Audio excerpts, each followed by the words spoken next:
Hello ladies and gentlemen, it's the Historical Gamer once again, and today after a few days of a wait, we're returning to Rule the Waves, the turn-based naval arms race simulator. We're playing as Japan, and as you remember, or if you remember from our last video, we are at war with France. We just started the war, nothing's really happened yet, but that's where we are right now. You can see our budget did go up. We are still having a monthly deficit, but not nearly as bad as it was before. We don't have any subs, so we might as well switch it into fleet support just for political reasons. And right now, our fleet makeup is largely composed of our main fleet being located in kind of the northern Asia area where there are actually no French bases. We do have bases on Formosa, but they're pretty limited in terms of the base capacity, so I think what we're going to need to do is improve those bases there. We're going to spend $2.4 million doing that, but it's probably going to take a couple of turns. Meanwhile, we're going to go ahead and jump in with our fleet and get some of our ships out and running kind of interference or anti-convoy duties, or what do you call it, raiding the enemy. We're also going to go ahead and move some of our older ships back into the active fleet. Some of those ships were mothballed, and we want to make sure that we bring them back into the active fleet, although it's going to cost a bit of money to do that. As you can see here, it looks like we actually expanded the port facilities right away. We took a $2.4 million hit, but our monthly balance is going to be in serious trouble by bringing some of those ships back into service. Let's see here. Are there any ships? Oh, we do have a lot of mothballed ships. We've got some destroyers working up, and well, almost all of those ships that we have that are in mothballs right now are destroyers, so we're not going to waste the time on those right now, just because we don't have a whole lot of money. Actually, I'm wondering if the ships we are bringing back, we wouldn't be better off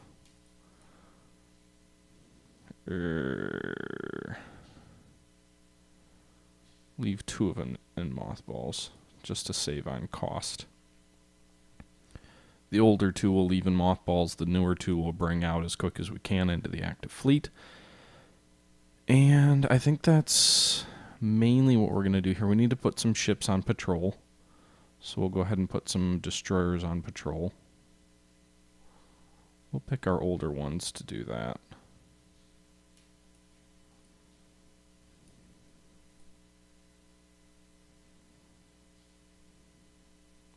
I don't know what CP means. Oh, Coastal Patrol. Duh. Okay. So now we have 12 ships on Coastal Patrol, and I'm going to send my cruisers out to raid the enemy, since we're hoping to avoid a major engagement at the moment.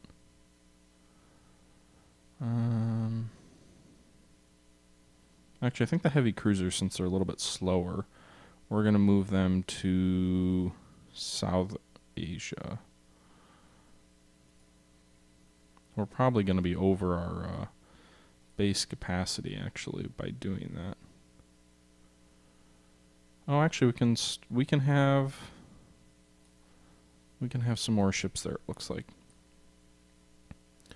So we're moving those. We might as well move our newest few battleships as well.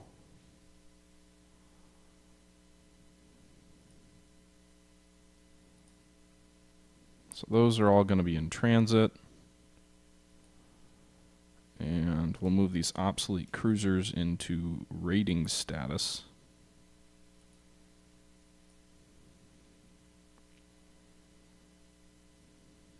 Okay.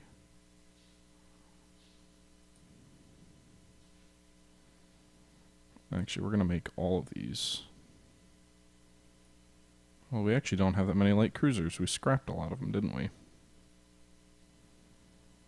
Shoot.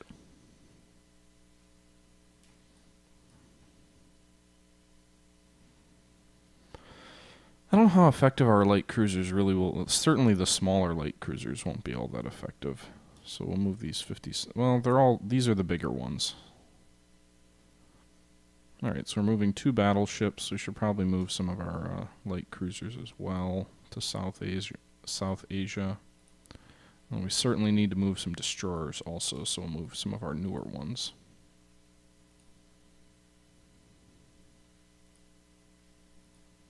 Again, we're probably going to go over our limits as far as what we can support there, but that's what we'll do for our first turn.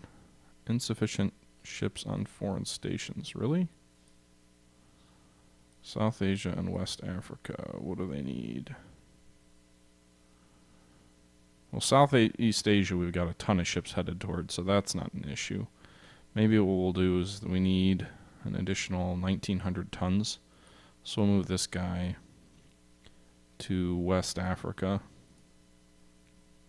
seeing as he's closer already. Okay, so it's going to take a few turns for those ships to get there. We're going to probably take prestige hits. Battleship Aiki needs an engine overhaul. Okay. Japanese raider Suma sinks 2 French merchants. Alright, that's one of our older cruisers. Wow! 4 merchant ships by the Hastati.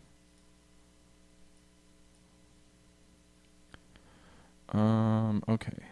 So, looks like the French are attempting to engage a cruiser of ours. If we decline, we lose 30 VP. Now, we definitely just gained well more than 30 VP with all of the raiding actions. Our own forces available in the area, 4 battleships, estimated enemy forces, 2 cruisers, 2 light cruisers, and 2 destroyers, versus our own 4 battleships, 4 light cruisers, and 11 destroyers. It says the battle size is 2, and it's a cruiser action. So we'll go ahead and we'll accept that. I think that gives us at least favorable odds to not lose. We may not be able to have the speed to chase him down and fight a victory on our terms. And, well, this isn't good. So as we move in, apparently the actual ships, and maybe I misread that, the ships that we actually have under our command are a handful of destroyers and light cruisers. So we're probably going to get chewed up in this engagement. Now if we take a look at these cruisers, if we go ahead and click on the OB here on the left, we can see, remember, these square flags mean that they are, oh, whoops, 1 second. Okay, sorry about that. For whatever reason, the game changes the look of the screen when you go from the main menu to the battle menu, so I had to change the input for the screen capture. But anyway, now that we have that, you can see here we've only got 2 light cruisers and 4 destroyers, and that's not what I was hoping. If we click on these, we can see these ships are under our command because they have the square flags, and they are the Chisoda and Kasagi light cruisers. If we look at the status of the ships, they do have a better armament than our other light cruisers, so there are kind of our newer, more modern light cruisers, 8 7-inch guns. So those are pretty solid ships. Looks like the speed is limited to 22 knots because of the weather, but again, if we're facing enemy heavy cruisers, we're going to be in some trouble there. Now, if we look at our destroyers, I'm not sure which destroyers those are. Looks like they are, I think these are, they've got 2 torpedo mounts, 600 tons. So they're not our original 1900s destroyers, but they're also not our newest ones either. I don't know where the enemy's going to be coming from. North of Italy. I'm kind of tempted to maybe fall back. I don't think it'll let me sail all the way down the coast of Japan to these coastal fortifications here on the southern part of Japan. I don't know why we only have forts on the southern part of Japan also. That's a little bit odd. Alright, well, we don't really have a whole lot to do at the moment, so why don't we go ahead and get this thing started until we can see where the enemy is. There's not much for us to do. Okay, so the game paused. Unknown enemy ship sighted. Coming in behind us, it would look like. Sailing the opposite direction. So my hope is that these ships, and maybe what we do is we sail this way. Because if we know the enemy is down south, my goal in this situation is just to avoid a fight.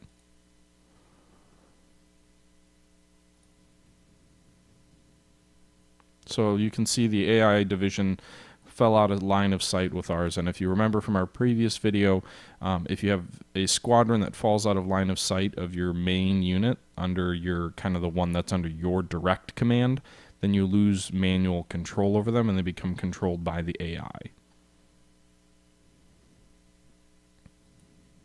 Doesn't look like we have objectives, so my main objective at this point is really just to survive.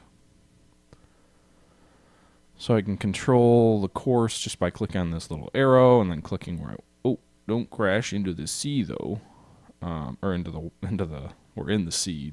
Don't crash into the land. I don't know if you can actually. So no opposing ships in sight. Each other scenario length is reached. So we could have engaged the one enemy ship, but I really didn't want to engage. It looks like they had 2 heavy cruisers and 2 destroyers, and I really didn't want to engage a heavy cruiser with ours. We would have had a few more destroyers, but again, they weren't our most modern either. So the battle ends in a draw, and that's good, I think. I'll go ahead and you've got to manually exit the battle. Okay, so as you can see here, the battle was a draw. No one got any VP for that. And we actually got a whole bunch of victory points last turn because of our convoy raiding of the enemy merchant ships, which is actually kind of encouraging because France is really far away, so they're probably going to have somewhat of a difficult time when it comes to fielding a large force against us. And I think we might be able to win the war just through commerce raiding. It's kind of like the Jeune Ecole, if that's how you pronounce it, or the Jeune Ecole style of French warfare, which leading up to the 1890s, the French Navy's entire strategy was the realization that, okay, we can't beat the British toe-to-toe in a naval engagement. So we'll have some battleships, but they'll mainly be coastal defense type battleships. And the bulk of our fleet will be large, heavy cruisers or large, light cruisers that have extremely long range, so we can basically just go out and beat the British through a kind of a death by 1,000 cuts. We can cut off their colonies from the British, the British home islands. We can raid them, so the British have to disperse their fleet to either protect their merchant ships or they have to concede the fruit of their empire. So basically, if the British then, take forces away to protect their convoys or their merchant ships, then that'll open up a more favorable situation for fleet engagement. But really, the idea was to defeat the British through commerce raiding, which is really the tactic we're probably going to have to take, and is what's been successful so far for us in this first month of the war. Let's see here. Trying to see if there's anything else I need to do this turn. Don't think so, so we'll go ahead and end turn. Insufficient ships on foreign station. It is still the case because our ships are still in transit. Unfortunately, we still have insufficient ships when it comes to West Africa. If we actually look at Southeast Asia, which I would like to expand. Okay, if we look at Southeast Asia, we can see here that we've got, well, actually, we have more ships in Southeast Asia than we can support. 124 out of the possible support of 100, it looks like. So maybe we'll send a couple of these ships to West Africa. Because the thing is, if you have too many ships in a region, more than it can... Well, no, because it can't support more than that. If you have too many ships in a region, if you have more ships in a region than it can support, you actually start getting penalized. Move these back to North Asia. Or Northeast Asia. Probably not enough, but again, we'll just have to deal with it for now. Leave these guys on fleet support. Go ahead and end a turn. Our new docks are completed. We had new docks that we were constructing. And the battleship Ashai is in the yard with engine problems. Our battleship Canton is commissioned into the Navy, and a research breakthrough, hull construction improved weight control. Okay. Japanese raider Suma still out at sea, raiding French merchants, 10 VPs. And the French raider heavy cruiser Montcalm has been interned in a neutral port due to lack of fuel. So a French heavy cruiser is interned in a neutral port. Patrolling ships intercept Japanese raider in West Africa. So it looks like you're forced to go to a mandatory battle if patrolling ships intercept your raiding cruiser. So far we've had quite a bit of success with our ships raiding enemy shipping. Our objectives in this battle don't appear to be any. Main objective is just to stay alive, I suppose. So we'll go ahead and just kick things off and see what happens when we spot an enemy. Unknown ship sighted. So I don't know what they've got, but let's see what we have actually. I don't know. I don't think this is. Oops. I don't think this is one of our better cruisers. 2 6-inch guns. Okay. So I think our best bet is probably to run away. I'm sure any enemy ship that's intercepting us has much better guns than our own. So we'll go ahead and turn and run. I should have checked that before. Well, I guess we wouldn't have known. We'll go ahead and we'll try and run away. Doesn't look like the enemy is pursuing us. That seems to be a common trend, actually, with the AI, that it really doesn't pursue you at all. We're near a French port here along the West African coast. You can see, you can kind of zoom out to a neat kind of map view. It kind of reminds me of the globe in Command Modern Air Naval Operations. You even right-click to swivel around, so it's the same kind of thing. You can see here are our West African ports that we own in Angola. We zoom in here, we can see there's French ports here. I don't know if it simulates other colonial powers ports. But looks like they had a heavy cruiser, so it looks like it was a good thing that we retreated, essentially. So it seems to be a common trend here so far in this war is that when battle is joined, that we do go ahead and we retreat, but I'm okay with that. So that battle ended in a draw and another positive turn for us, another 10 VP points, and the enemy hasn't gotten any more. So it's 55-5 in terms of the war so far. Yeah. Looks like the battleship that we just commissioned was our last pre-dreadnought battleship. And these ships with little kind of stars next to them indicate that they're being worked on and they're in port. Now with us pulling some ships out of Southeast Asia, you can see here that we lowered the amount of upkeep from 124 to 117. Still too high, really. Realistically, I probably need to pull a ship out or something like that. I don't want to get rid of the light cruisers too much,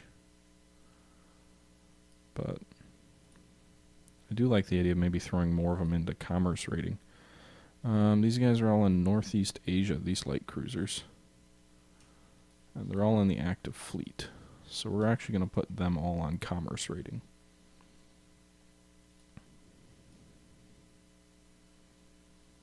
And you can see now that our dock expansion is finished, our monthly balance actually turned positive again. But we do need to keep expanding those docks, so we're going to spend another $3.2 million to do that, because we really don't have the available shipbuilding size to build dreadnoughts, which we will need after the war.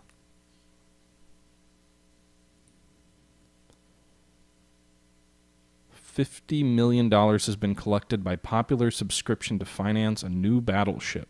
If you do not build a battleship, you may become the focus of some displeasure.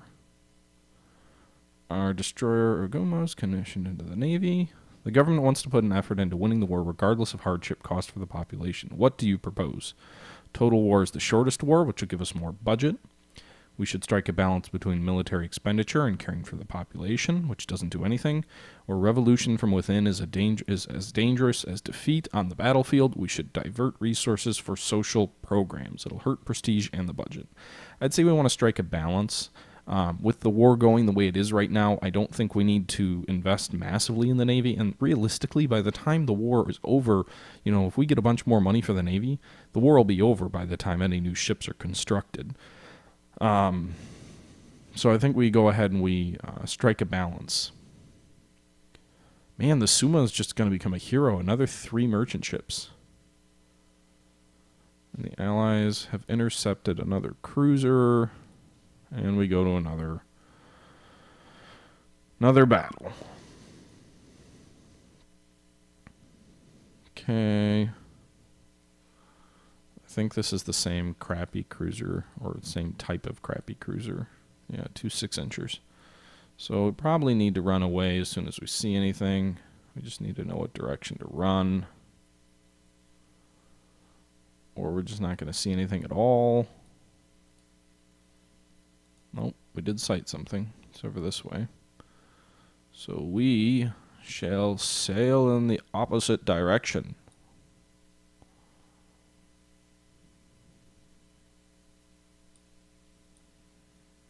Oh no, they're closing. Open up speed. We're going to be a brave Sir Robin and run away. So we just increase the speed to get away. Again, the Suma is doing all the work for us in terms of getting us VP points. Now, it is worth saying that a major battle could well eclipse that VP value in terms of like total victory points. So while it's nice that we've gotten those victory points, it's certainly not any kind of decisive amount.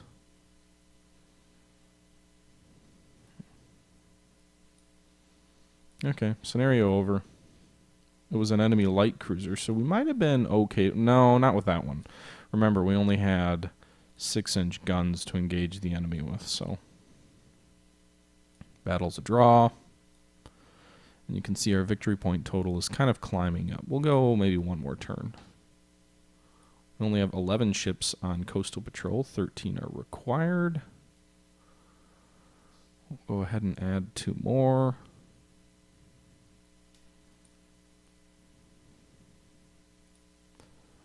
Okay, and actually, let's not forget, the public wants us to build a battleship. They gave us $50 million to do so.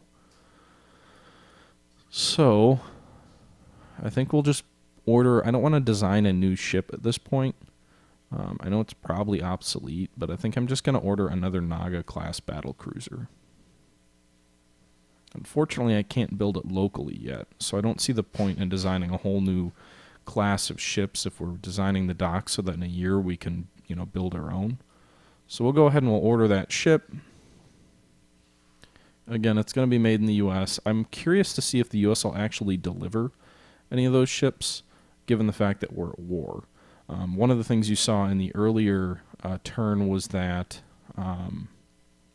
one second, the Army wants more resources to prepare for an offensive that will shift the strategic initiative. The Prime Minister is asking for your opinion. Only the Navy can win this war. We should not waste resources on indecisive trench warfare. The Navy can get by with less resources for a limited time, but the Army had better deliver a victory. Okay, let's do that. The Suma is still raiding like crazy, and it looks like the French have started raiding our own shipping. A French heavy cruiser knocked out 2 merchant ships of our own. And then that same exact cruiser was interned in a neutral port for lack of fuel. So, good news. Whoa. Looks like our budget took a huge hit, -$4 million, because of that decision to allow the Army to take some resources. Yikes.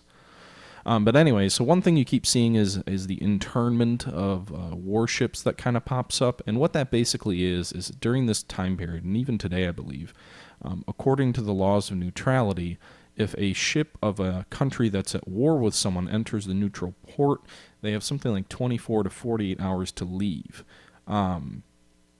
There were varying ways that was enforced. Sometimes in the case of the British with the Russians, they enforced it strictly. During the Russo-Japanese War, with regards to the Japanese, the British heavily bent their rules of neutrality. Another good during the Russo-Japanese War, Another good example was during World War II when the German pocket battleship Graf Spee went into a Argentine port at Rio de Janeiro after fighting the British. They were basically told they had to leave. I think they had 48 hours then, and they basically were low on fuel and they were badly damaged, so they scuttled the ship. So that's kind of the way things work. Basically, if you stay in a port beyond that time period, what the neutral country has the right to do, according to the rules, is basically prevent you from sailing and taking control of your ship, essentially doing whatever it needs to do to make sure your ship cannot leave port. And usually they're required to take good care of the crew, so they're not allowed to like throw them in prison or anything. Sometimes the crew will actually have to stay on the ship, but what they would do is somehow prevent the ship from leaving. You know, maybe deny it fuel if they're low on fuel. Maybe, you know, send armed men ashore and take fuel off the ship. I'm not sure exactly every way that they would do it, but basically they would prevent you from leaving. Now, during World War I, the U.S. for a couple of German ships actually provided limited amounts of coal. I think there was some idea that a neutral country could sell coal to a belligerent ship only if it was enough coal to get them to the nearest friendly port. They were not allowed to sell coal to warring ships if it was going to aid them in fighting the enemy, but they could give them a small amount of coal if it meant they'd be able to reach a friendly port or maybe a neutral port of another country. And that ship would also be prevented from going into another port of the same country they were just in for a certain period of time as well. So you couldn't hop from U.S. port to U.S. port, for example, otherwise you'd be interned. So that's what you're seeing French ships being interned due to lack of fuel, which is kind of neat because you think about, you know, the French fighting a war far away from France and with underdeveloped Asian colonies, you know, being basically unable to support logistically the fleet that they have in place. And that seems to be what's going on at the moment, which is good for us. I'm hoping the Army can win a victory. If they're defeated, this could flip the whole VP setup right now and become very negative. If they're successful, it could give us another 100, 200 VP and maybe allow us to negotiate a satisfactory end to this war. Anyway, guys, that's where we are 5 months into the war. You can see we've had a couple of engagements, but nothing we've actually fought, just kind of run away. And so far, our commerce rating is going all right. We've got a couple of dreadnoughts, which will actually be completed potentially during this war. We've got 8 months and 9 months, so it depends on how dogged the French are at trying to beat us now that we're in 1910. Maybe we'll get a more exciting, you know, fleet engagement now that we've relocated a large amount of our fleet to Formosa. But I guess we'll see what comes in the next video. And until next time, guys, I appreciate you tuning in. This is the Historical Gamer saying thank you for watching, and I'm out.